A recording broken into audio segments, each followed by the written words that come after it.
Oh.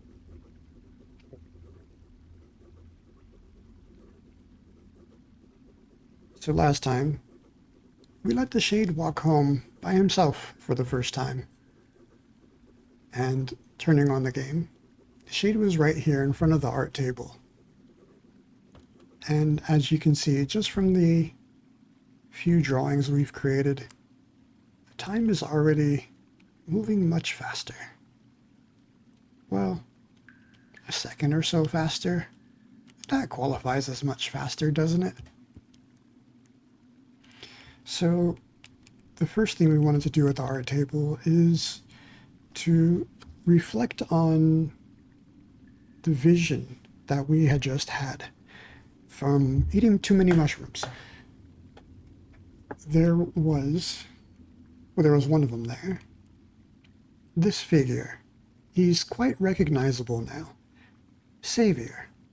And if we combine that with what the wall tells us, that we should trust the old and the blind, for they will not fear what comes from the dark.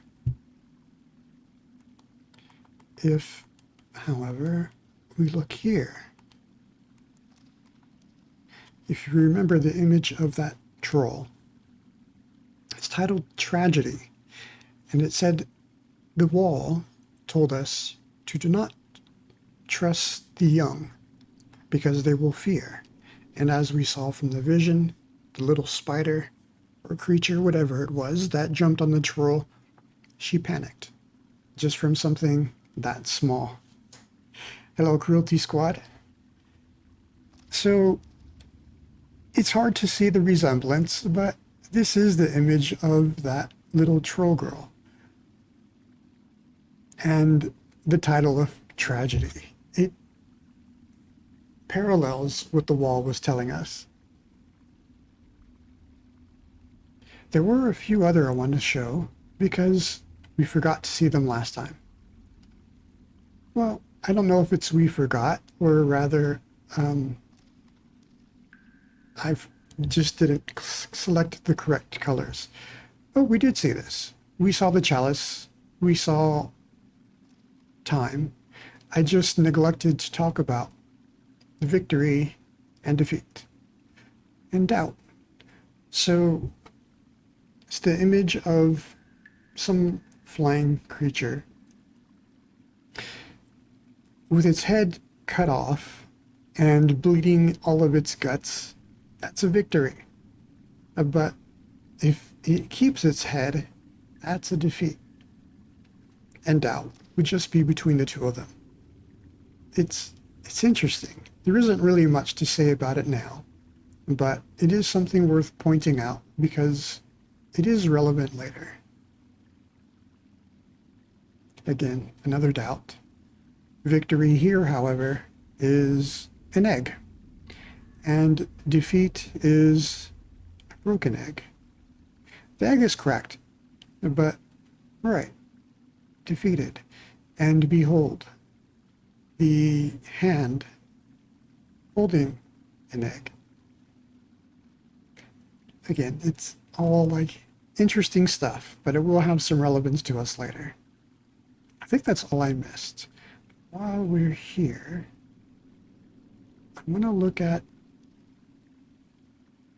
the other weird names. I don't remember what colors they are. Here's two of them. This is Re and Me. But if you read them backwards, this is her, this is him. Notice, though, their long noses. Very similar to each other. And then there are two more, if we can find them. S and E, which is also he and she. Can't really see any noses on them, however. I go back to victory. Savior, rather. He has a long nose, similar to, well, this is family. It's not really the Shade himself. There is a portrait of the Shade that does look similar in his nose. So he, she, Savior, the best painting is me. I like that painting as well. I believe that's with the yellow. No, that's darkness. The creature.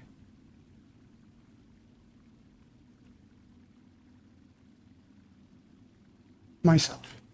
Right. Where is...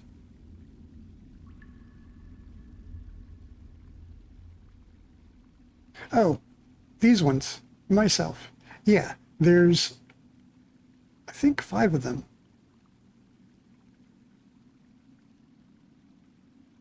It's just a smudge.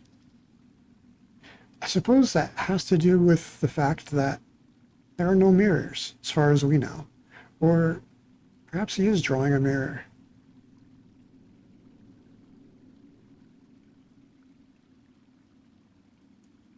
Blaze, marble, gold, fingers. If you recall the one with Behold, that was these same fingers holding the egg. Yeah, there were a few we missed. Secret, long and gone. And Act 1, Act 2, Act 3. If we look through some of the other images, especially the ones with the moon, it always had curtains around it, which was interesting. Why would it have curtains around it? And here we're seeing curtains being Act 1, 2, and 3. The game doesn't really have different acts, but I kind of think of acts based on how we play the game when we go through it. The first act being exploration, where we don't know anything. We don't know what's out there, so the curtains are closed. The second act, where I would say where we're at now, where we know about a lot of locations, and we have some things revealed. Some are hidden to us, and they're time-gated, but we're also using these locations as a resource. We know where to go and what we want to do, such as we know where the moss is, or if we need coal, we know where to fetch coal. And that's fine for now, and that's what we're doing, but eventually we're going to hit Act 3, where all is known. There is really no more curtain left, other than perhaps the ending. And at that stage, there won't be so much more gathering or exploration to do, because we will have seen everything and done everything that we could. And we would just be idling our time till the ending.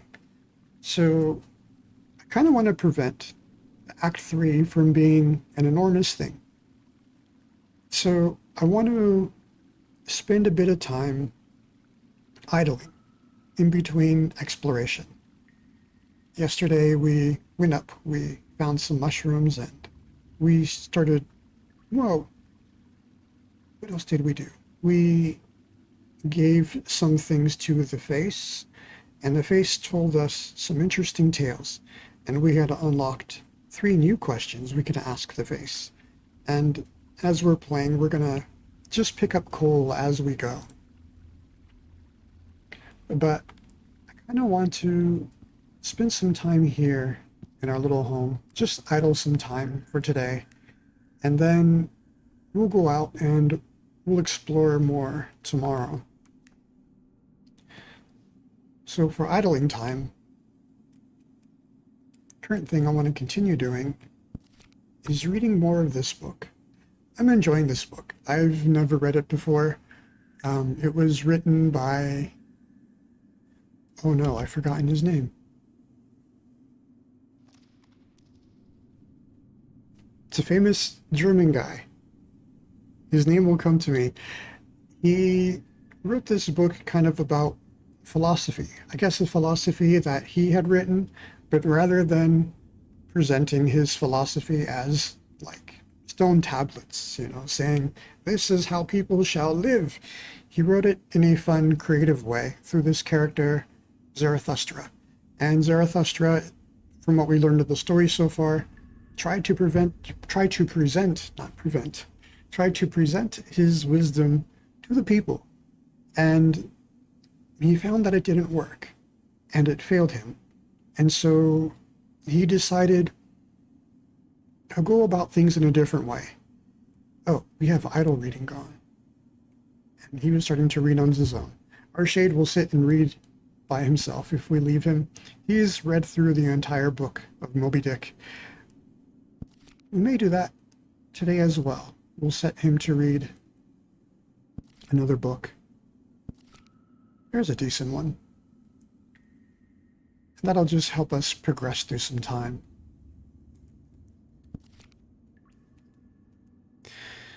But Zarathustra, he's changed his approach. Instead of trying to convince people, he's going to find others who are like himself, who are already close to understanding, and they'll be his companions, his loyal and faithful companions. And he does mention something about being as like burglars, because I think some people, this is his thought anyway, that it's attractive, this sort of rogue, this rebel. And if perhaps, this is my assumption, if he's presenting his knowledge as something he has stolen and taken, perhaps people will be more inclined to listen to what he has to say. So that's where we got so far. With the three metamorphoses. Three metamorphoses of the spirit do I designate to you. How the spirit becometh a camel, the camel a lion, and the lion a child at last. Many heavy things are there for the spirit. The strong load-bearing spirit in which reverence dwelleth, for the heavy and the heaviest longeth its strength. Hold on. This is dense for me. I need to reread this. I feel like I'm not ready to read. So, Cruelty Squad, I imagine perhaps you've played the game before? Because you mentioned you like myself. You like the painting of myself. Oh, here we have another one, hand.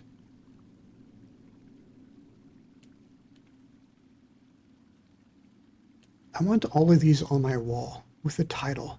That way I can just look at them all and see how they compare to each other. But we don't have enough wall, even with our digging downstairs. We're going to need more space. Where did the hand go?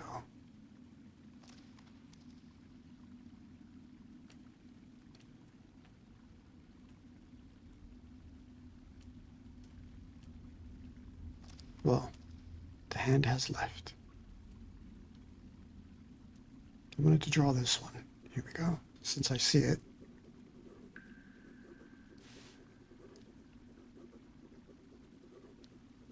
I really am going to read. Really, really.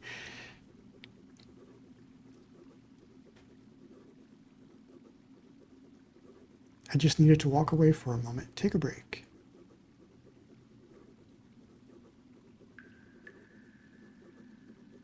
So the other painting, the blue one we have on the wall, it's labeled Birth. And this one that we're drawing now is labeled Leaf. With Birth, it's kind of just out in space, in the air. But with Leaf, it's within, perhaps. A womb, perhaps. Underground. It's interesting, right? So this was something we were trying to put together by the first time we were looking at pictures. And that's the idea of as above, so below. It's a well-known saying. Nobody really knows what the saying actually means, but there's a lot of speculation. So this game has two pictures above, which is the one we have on the wall, straight above the fireplace with the yellow and red in the tree, and below, which is the one directly below it. There's also the image of an abyss which has a tree and everything there in red. And I wanted to draw these two specifically because we have birth, and then we have this, which looks to be like another birth, but it's called leaf. And for me, putting these images together in some meaningful way, this one seems to be blow. So what I'm getting at is perhaps the shade has lived before, and that when we were born here to serve the king, that this is an afterlife underground. There are some cultures in our real world, mostly natives and other tribes, who think of caves as the doorway to where the afterlife is. They don't think of heaven as in something above and beyond and outside of the world. They think of it as something part of the world. There are a lot of other weird references I can get into, but it's outside of the game. But as above, so below. It's kind of referring to the thought that as you lived in this life, therefore will you also live in the afterlife. So if this is the afterlife, what was our life before? And some of the clues perhaps are some of these portraits that we draw, because we don't have any link to a lot of these images within the game itself. We never see he or she or any of those characters. So perhaps those were memories from our shades of life before. Let's look at our thoughts. We have a few updates we can look at. I wish I could dream of another place. I dreamed of a strange place beyond the kingdom, with green grass and trees. An old blind man was operating a well that reached down into the cave. A spider emerged from the depths and scared a young troll sitting nearby. I wonder if this place is real or just a product of my imagination. Again, there is the picture for a well, which is someplace we can eventually see. Let's see, what else? Where is the darkness? Will I ever overcome it?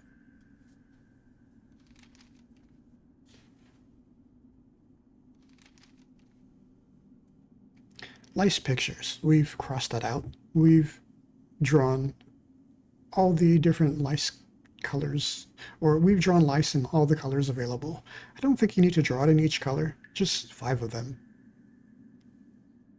I can use some running water in my home. Not that I have any need for hygiene. We now have water in our home. We can see the trickling of water, even though we can't hear it. That has to do with a bug that we had run into that day. I really like to converse with someone, anyone. The face. We've spoken to the face, and now we've satisfied that. Oh, right. I wish I could play my favorite tune on my instrument to ease the pain of solitude. Let's go ahead and do that. We tried to play the instrument before, but we weren't very good at it. I've done some reading online. I think I know now how to play.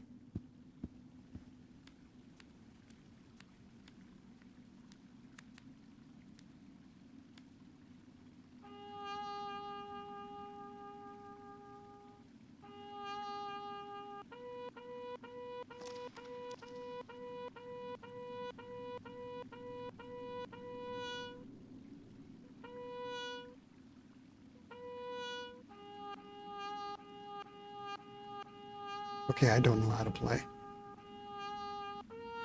Here we go.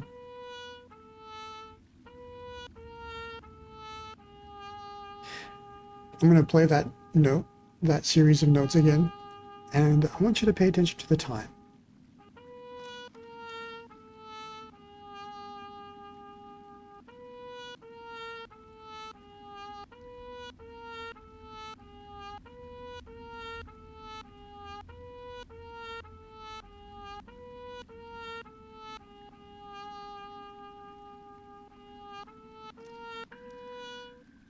Doing the opposite doesn't do anything for us, however. But I believe that's the Shade's favorite song. Let's see if we've satisfied that. So instead of reading books, we could instead actively play music and progress time perhaps in a much faster way than reading through books. Because books, after all, the number of pages, they're limited. And this has something to do with the developer having the developer enjoyed idle games. And in idle games, doing something active is often better than just letting the game be idle.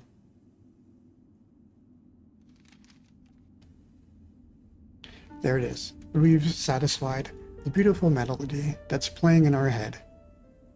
His favorite tune is just the downward scale, which, for the Shade, it eases his pain of solitude and time just literally flies.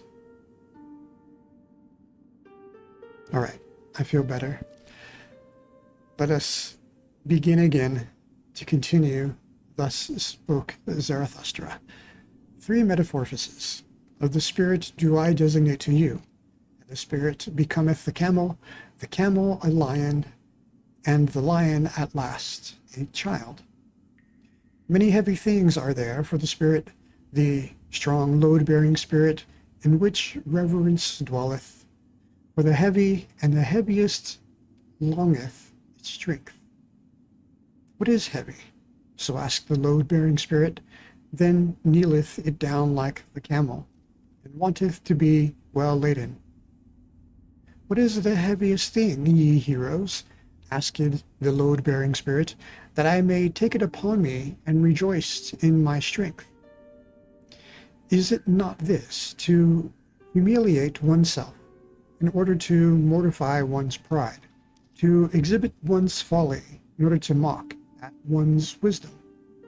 Or is it this, to desert our cause when it celebrateth its triumph, to ascend high mountains to tempt the tempter?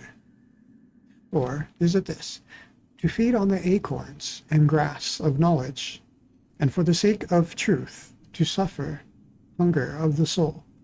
Or is it this, to be sick and dismiss comforters, and make friends of the deaf, who never hear thy requests? Or is it this, to go into foul water when it is the water of truth, and not disclaim cold frogs and hot toads? Or is it this, to love those who despise us, and give one hand to the phantom when it's going to frighten us? All these heaviest things the load-bearing spirit taketh upon itself, and like the camel, which, when laden, hasteneth into the wilderness, so hasteneth the spirit into its wilderness. But in the loneliest wilderness, happeneth the second metamorphosis. Here, the spirit becomes a lion. Freedom will it capture, and lordship in its own wilderness. Its last lord it here seeketh. Hostile will it be to him, and to its last god. For victory will it struggle with the great dragon. What is the great dragon, which the spirit is no longer inclined to call Lord and God? Thou shalt is the great dragon called, but the spirit of the lion saith, I will. Thou shalt lieth in its path, sparkling with the gold, a scale-covered beast, and on every scale glittereth golden. Thou shalt. The values of 1,000 years glitter on those scales, and thus speaketh the mightiest of all the dragons. All the values of things glitter on me. All values have already been created, and all created values do I represent. Verily, there shall be no I will any more. Thus speaketh the dragon, my brethren, wherefore is there need of the lion in the spirit? Why sufficeth not the beast of burden, which renounceth and is reverent, to create new values that even the lion cannot yet accomplish, but to create itself freedom for new creating that can the might of the lion do, to create itself freedom and give a holy nay even unto duty. For that, my brethren, there is need of the lion. There is more. I just need to reflect for a moment to gather it for myself. There's a lot of weird symbolism here that I don't like because these texts don't introduce the symbolism. So, speaking of the camel, how it kneels down and it's willing to bear a burden, and it rejoices in that strength that um, it lends a hand to the shade that seeks to frighten it, but it's just like, oh, hello, shade, how are you today? Kind of thing. It's just like there's nothing to fear but fear itself. So, hello, fear, let me just greet you for who you are. It's kind of overcoming those things, those burdens, and becoming a different kind of person, which he then refers to as a lion. And then this lion meets a dragon. So, dragon, this is something I've learned about with mythology. There are two types of mythology for dragons. There is the Eastern dragon and the Western dragon. The Western dragons are written about in great length, knights defeating dragons and such. Not to be confused with wyverns, who are not dragons at all. They don't represent the same things at all, but another similar mythical beast. We're not getting into that discussion.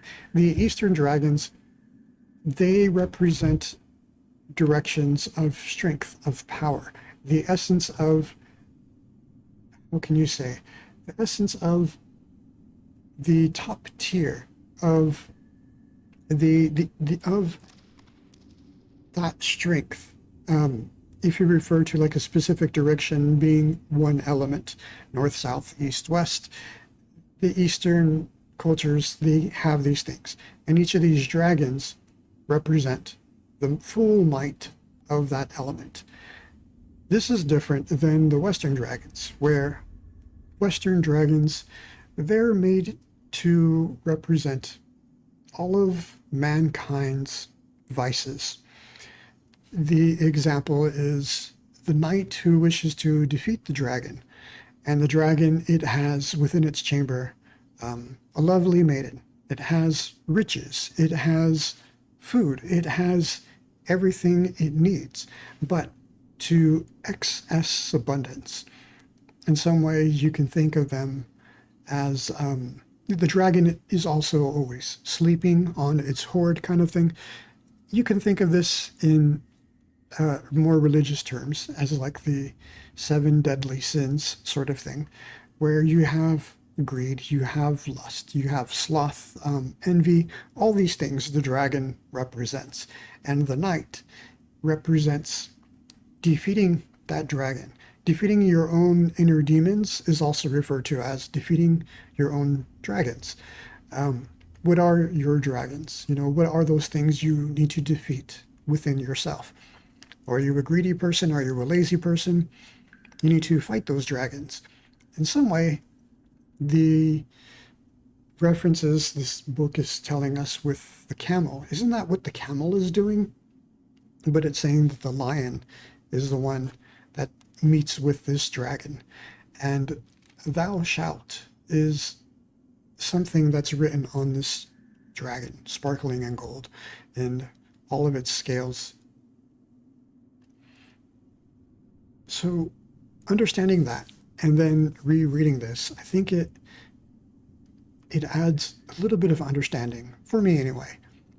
Value of 1,000 years glitter on those scales, and thus speaketh all the mightiest of all dragons. All the values of things glitter on me. So, kind of the things that we value, if you chase after it, it's a dragon. A dragon that I guess he's going to go on to say, this lion in some way needs to defeat or something. All values have already been created, and all created values do I represent. Verily, there shall be no I will anymore. My brethren, wherefore is there need of the lion in the spirit? Why sufficeth not the beast of burden, which renounces fists and is reverent? If we already have the camel, which is willing to face fear itself and overcome that, why do we need a lion? To create new values that even the lion cannot yet accomplish, to create itself freedom for new creating. So the dragon saying, I represent all values. And what if we can create new values, values that don't currently exist? It's not NFTs. But that is the might that the lion can do. Okay, to create itself freedom and give a holy, nay, even unto duty for that. Let me understand this.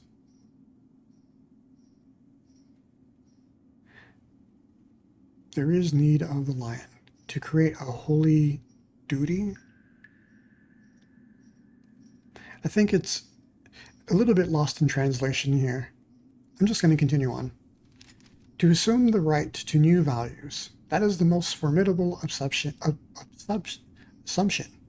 for a load-bearing and reverent spirit.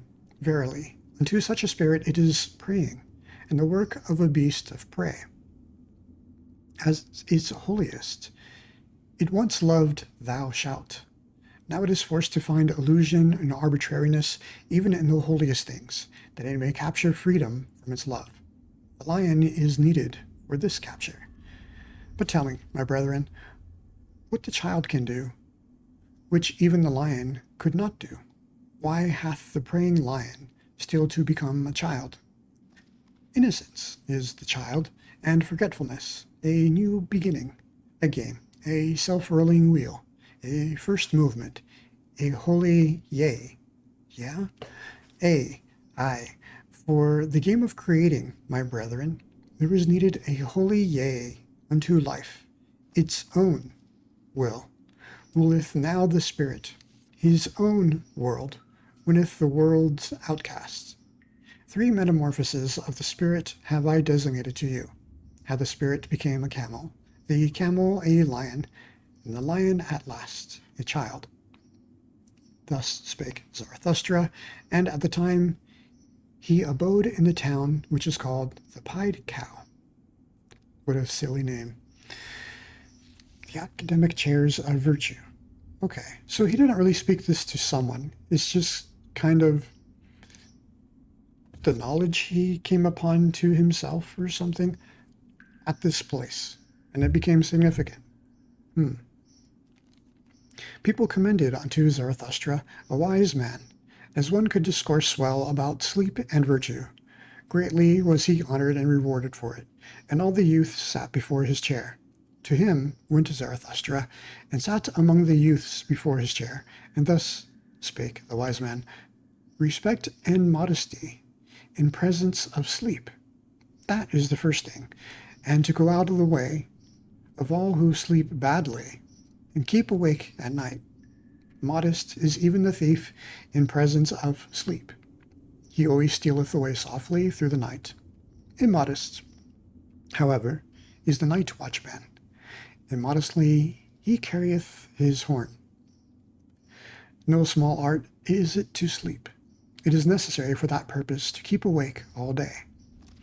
10 times a day must thou overcome thyself.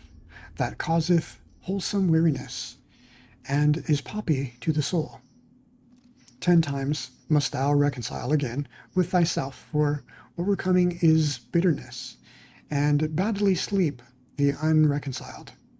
10 truths must thou find during the day, otherwise wilt thou seek truth during the night, and thy soul will have been hungry. 10 times must thou laugh during the day and be cheerful, otherwise thy stomach, the father of affliction, will disturb thee in the night. Few people know it, but one must have all the virtues in order to sleep well. Shall I bear false witness? Shall I commit adultery? Shall I covet my neighbor's maidservant? All that would ill accord with good sleep. And even if one have all the virtues, there is still one thing needful, to send the virtues themselves to sleep at the right time, that they may not quarrel with one another, the good females, and about thee, thou unhappy one. Peace with God and thy neighbor, so desireth good sleep, and peace also with thy neighbor's devil, otherwise it will haunt thee in the night. Honor to the government and obedience, and also to the crooked government, so desireth good sleep. How can I help it, if power like to walk on crooked legs? He who leadeth his sheep to the greenest pasture shall always be for me the best shepherd. So doth it accord with good sleep. Many honors I want not, nor great treasures. They excite the spleen, but it is bad sleeping without a good name and a little treasure. A small company is more welcome to me than a bad one, but they must come and go at the right time. So doth it accord with good sleep. Well, also, do the poor in spirit please me, they promote sleep. Blessed are they, even if one always give in to them. Thus passeth the day into the virtuous. When night cometh, then take I good care not to summon sleep. I disliketh to be summoned, sleep, the Lord of the virtues. But I think of what I have done and thought during the day. Thus ruminating, patient as a cow, I ask myself, what were thy 10 overcomings? And what were the 10 reconciliations, and the 10 truths, and the 10 laughters, with which my heart overjoyed itself? Thus pondering and cradled by 40 thoughts, it overtaketh me all at once, sleep, the unsummoned, the Lord of the virtues. Sleep tappeth on mine eye, and it turneth heavy. Sleep toucheth my mouth, and it remaineth open. Verily, on soft souls doth it come to me, the dearest of thieves, and stealeth me from my thoughts. Stupid do I then stand, like this academic chair. But not much longer do I then stand, I already lie. When Zarathustra heard the wise man thus speak, he laughed in his heart, for thereby had a light dawned upon him, and thus spake he to his heart. A fool seemeth this wise man with his 40 thoughts, but I believe he knoweth well how to sleep. Happy even is he who liveth near this wise man. Such sleep is contagious. Even through a thick wall it is contagious. A magic resideth even in his academic chair. And not in vain did the youth sit before the preacher of virtue. His wisdom is to keep awake in order to sleep well. And verily, if life had no sense, and had I to choose nonsense, this would be the desirablest nonsense for me also. Now know I well what people sought formerly above all else when they sought teachers of virtue. Good sleep they sought for themselves, and poppy-head virtues to promote it. To all these belauded sages of the academic chairs, wisdom was sleep without dreams. They knew no higher significance of life. Even at present, to be sure, there are some, like this preacher of virtue, and not always so honorable. But their time is past, and not much longer do they stand. There they already lie. Blessed are the drowsy ones, for they shall soon nod to sleep. Thus spake Zarathustra. So, okay. What I am understanding by these 10 things, they're virtues. And they were given an example of adultery and things. And these 10 things that you must do during a day, these 10 times, these things you must overcome are kind of virtues, things that would keep you up at night if you were to commit them. We could, I guess, reference the dragon. If you ate a lot of food, if you were greedy, if you were lazy, whatever, so forth and so on. And we're just looking at it in a different way as virtues. Um, Perhaps he is referencing religious texts that have commandments. I don't know. But he does mention things about God and such quite often. So, but 10 times a day, you must overcome thyself. And if you overcome those things, then your thoughts on those things are not going to dwell with you because you've overcome it. Those thoughts will be silent and they won't keep you up at night. Probably some wisdom there. Sat among the youths before his chair. This spake the wise man. So who is this wise man? So people commended unto Zarathustra a wise man. Okay, so they brought him to see this wise man. He's probably at this place called the Pied Cow. Okay. And as he was just referring to becoming at last a child, I wonder if that's what he's referring to here, how the youths sat before the chair of this wise man, eager to listen, to learn, to see things in this way as a child would, where they can create new understandings, new beginnings. I might be putting this together wrong, but it's making sense to me. But it's funny that 10 times you must reconcile, and 10 times you must overcome them and have laughs. And he does some weird math by having the 10 times you do that and the 10 truths and the 10 laughters for doing so over the 10 virtues. He comes to this number of 40. It's a silly math. I think it's just meant to be more humorous than anything.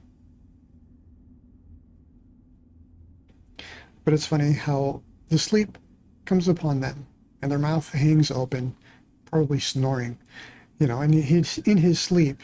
Yeah, it even goes through thick walls. Yeah, somebody snoring that loudly in sleep. Yep, it works. It touches them.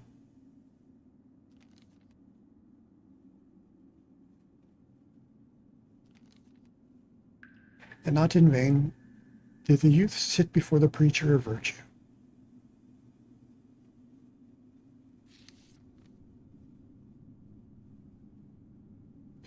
I wonder, though, if he's also referring to sleep, perhaps as death.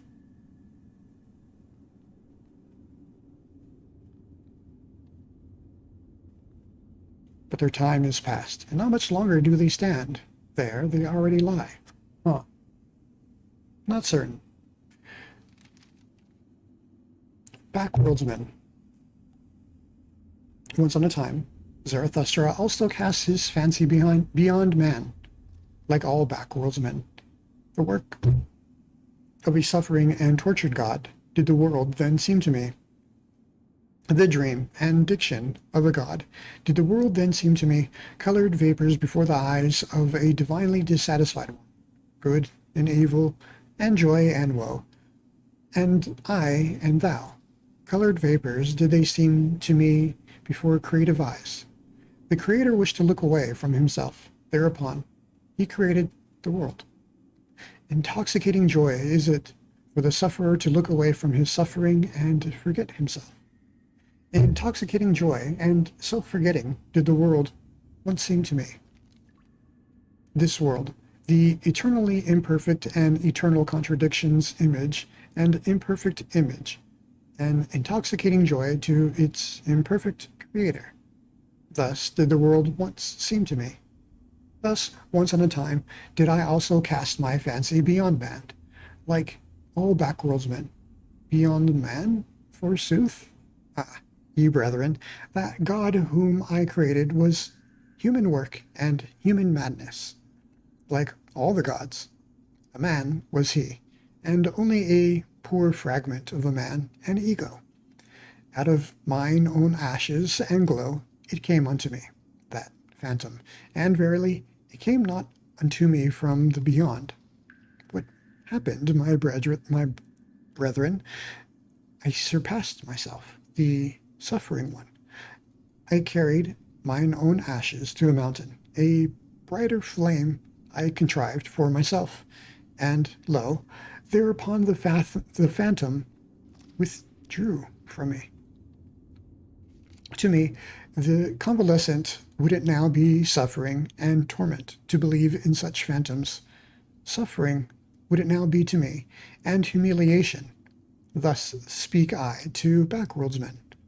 Suffering was it, and impotence, that created all backworlds, and a short madness of happiness, which only the greatest sufferer experienceth.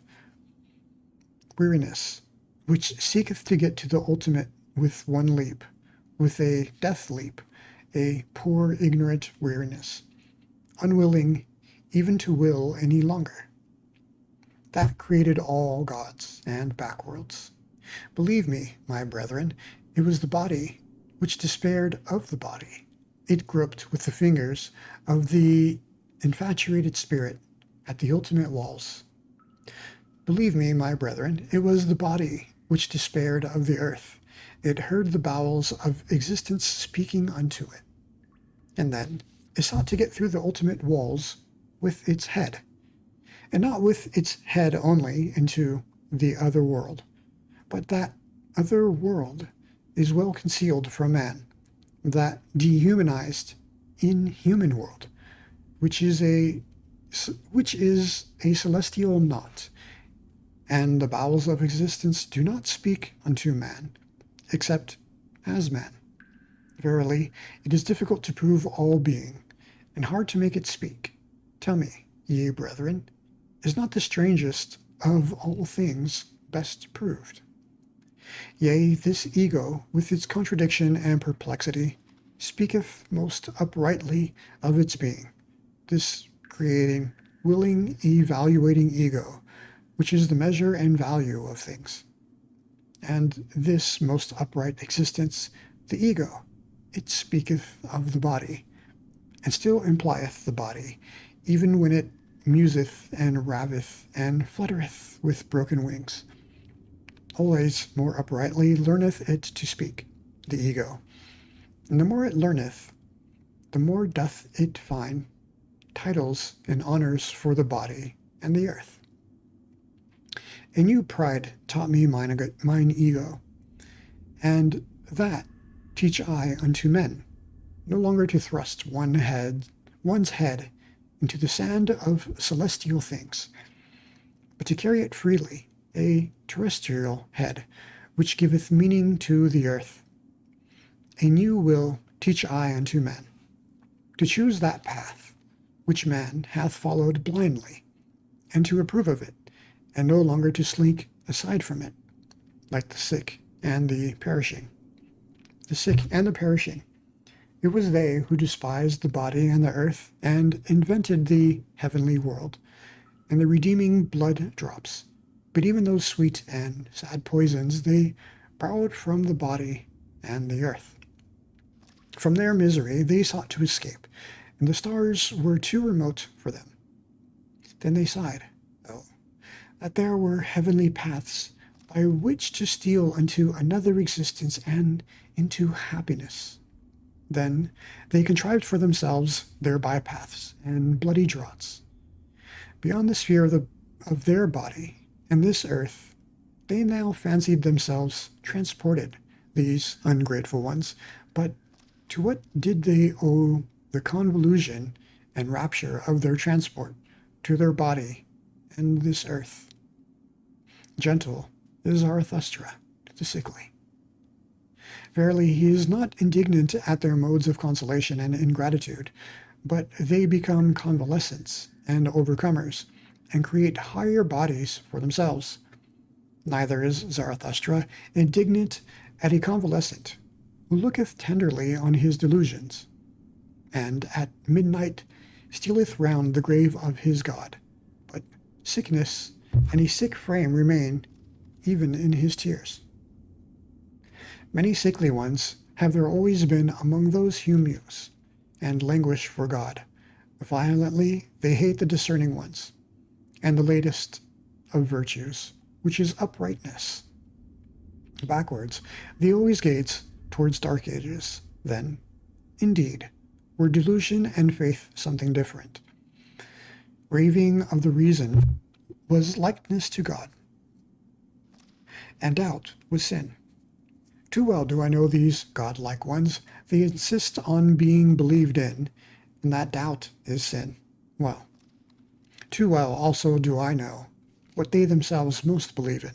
Verily, not in backworlds and redeeming blood drops, but in the body do they also believe most, and their own body is for them the thing in itself. But it is a sickly thing to them, and gladly will they get out of their skin. Therefore, hearken they to the preachers of death, and themselves preach backworlds. Hearken rather, my brethren, to the voice of the healthy body. It is a more upright and pure voice. More uprightly and purely speaketh the healthy body, perfect and square built, and it speaketh of the meaning of the earth. Thus spake Zarathustra. So it's a bit dense, even for me. Reading some of these things, I felt like a child reading a book that was intended for people who were in college, just doing master's degrees type of things. I'm like, what are they talking about? But it's harder to put it together. Backworldsmen. These are a people who believe in things that are kind of off of, I guess, where we're no more, if you think of culture, people congregating together in their cities, their towns, marketplaces, and that, these backworldsmen, they don't participate in all of that. Instead, they participate in other backworlds odd activities. And Zarathustra is saying here that these activities are blind in their own way, that they're chasing things perhaps for their own ego, and they're intoxicated with these thoughts that they're dreaming up, such as this idea of heaven. And some of these people become so intoxicated that they decide, you know what? I want to be free of my body and I want to just live in this heaven. And so how do they reach there? Well, they kill themselves. And he's saying that the way that they are killing themselves is by creating potions and this and that. Maybe they're not killing themselves. Maybe they're using drugs or things of that nature, which eventually could kill the person, but that's not their goal. They're not necessarily trying to kill themselves. Some of them are, he refers to, but that the things that they're using to do this thing with, to enjoy their backworlds, it's something of the earth itself. And yet they're here saying, oh, I don't want to these things of my body, but it's your body and things of the earthly world what's allowing you to do these things. And in some ways, like Zarathustra is saying, these people are being blind. This is interesting. They're being blind by doing those things, and they're forsaking what the earth itself has. And we shouldn't. It's interesting because these people, he says, they call other people to worship themselves, but they're not strong of body. And we should instead pay attention to those people who are strong of body, because that's somebody who understands the world. Maybe. That's Zarathustra's wisdom. I might disagree, but we're reading a book here. You're welcome to have your own conclusions as well.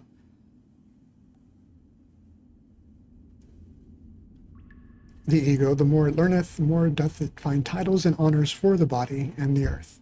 In some ways, if you're just chasing the ego, you might just be chasing after titles and things that not necessarily really matter. Pride. I guess that's referenced back to the lion, where the lion with the dragon and how they duel with each other.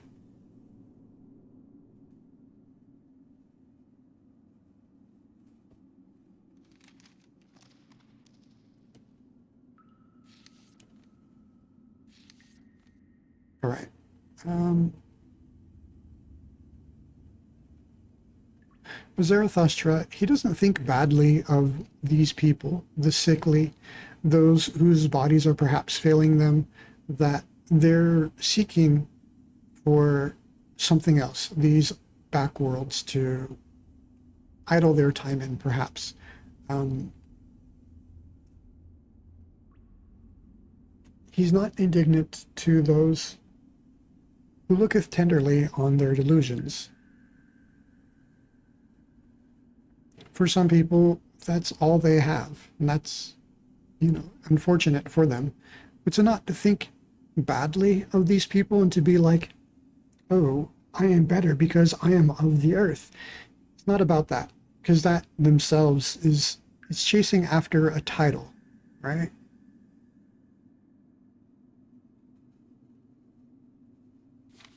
Many sickly ones have there always been, and I just pushed the wrong button. I sent myself back to the beginning.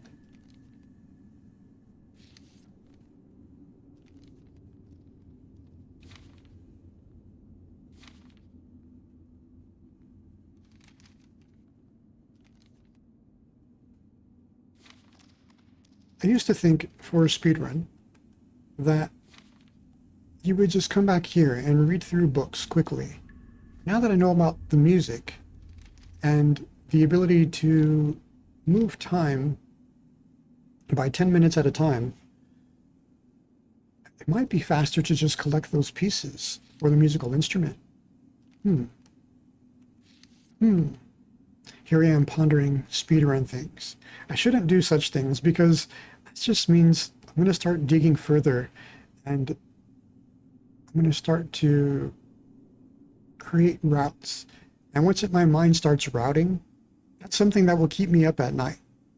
And I will want to attempt to, I need to test this idea in the game. And that will silence that thought sometimes. Sometimes the information I get from trying to speedrun a game and do that routing, the information I get will begin the cycle again. And it's something that will keep you up at night. But it's fun. It's an interesting thing and an interesting and fun thing to do. Those of us who do speedruns, we're the backworlders of video games. We don't play them as intended. The developer, he doesn't imagine people to come back and play this game again. He imagined they would just play it the one time and accept whatever ending it was that they had. And that the experience itself, in whatever all that experience was meaningful to that player. And that they got something out of it. However, it was that they chose to play the game. And here, me being a backworlder, playing it again and again. That's just the nature of video games. Reading one of the articles about the developer, somebody went on to write about, there was a speech given that says video games cannot be art, and why that's the case. I think because with art, you have everything you need to have a specific experience. Like with poetry, you read all the same information. You may not reach the same place, but you have it all there before you. You have all that information to reach that understanding. With a video game, because you have a lot of choice of what you do and how you act, the artistic side of it may not even be seen. You may not gather all the information to understand it, to appreciate it for what it is. Unless perhaps you're doing what I'm doing here and playing through all the different endings and trying to dig out the lore of some of the meaning of the game. I think for some of us, though, is we enjoy the game. And it's a rare thing, a game like this. Because it's that rare and because it touched something within us, we want to see what else is there. Did we miss something? It's like a book. If we only had the first collection of this book, Zarathustra, wouldn't we want to seek out the second, the third, and there is a fourth out there? If you only had part of that experience, wouldn't you want to seek out the other parts? That's more of what I think I'm doing, you know, even though the developer intended just play it once. The game being 400 days long, nobody's really likely to play it again, but it was meaningful. The developer wanting the game to be long and have meaning, because that meaning is there, I want more of that. And there are no other games like it, so why not play the game again and gain something new from it, seeing it in a different light, in a different perspective. And with all those perspectives, being able to combine it and understand it in a way that we couldn't have on our first time playing through it. So that's what my hope is with these streams, is to combine all that knowledge, put it together. There are some interesting theories that the internet has trying to put information together, and I wanted my own go at putting it all together. Just because some of the things that the internet has put together are very far-fetched. They're very fun, and I want to explore some of those thoughts. Before we get there, however, we need to idle more time. And that's what we did today. We idled a good bit of time.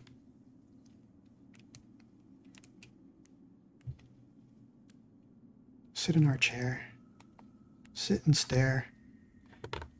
Overcome our 10 things, and maybe the shade will sleep for a bit.